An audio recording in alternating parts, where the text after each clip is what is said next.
আজকে আমি বানাবো তালের বড়া। তালের বড়া বানানোর জন্য একটি তাল নিয়ে নেব।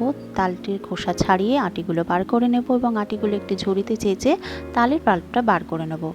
একটি বাটিতে কিছুটা সুজি জলে ভিজিয়ে রাখবো এবং আমি নিয়ে নেব চিনি, আখের গুড়, চালের গুঁড়ো, আটা।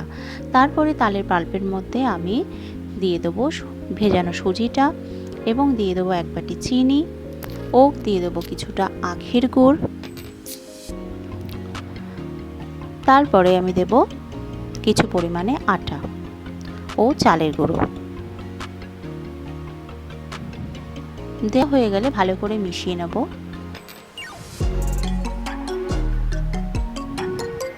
মেশানোর পর আমি একটু স্বাদ মতো নুন দিয়ে দেবো। নুনটা দেওয়া হয়ে গেলে আবারও ভালো করে মিশিয়ে নেব। মেশানোর পরে আমি কিছুটা মৌরি ছড়িয়ে দেব। মৌরি ছড়ানোর পরে আবারও ভালো করে মিশিয়ে নেব। মেশানো হয়ে গেলে একটি কড়াইতে আমি তেল দিয়ে তারপরে একে একে তালের বড়াগুলো ভেজে নেব।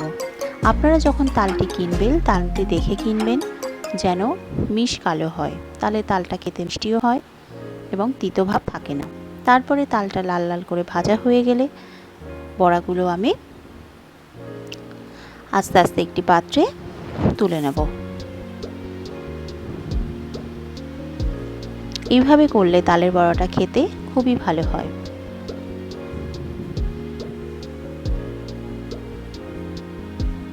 ব্যাস, আমার হয়ে গেল রেডি তালের বড়া। আমার ভিডিওটি আপনাদের ভালো লাগলে লাইক করবেন এবং শেয়ার করতে ভুলবেন না।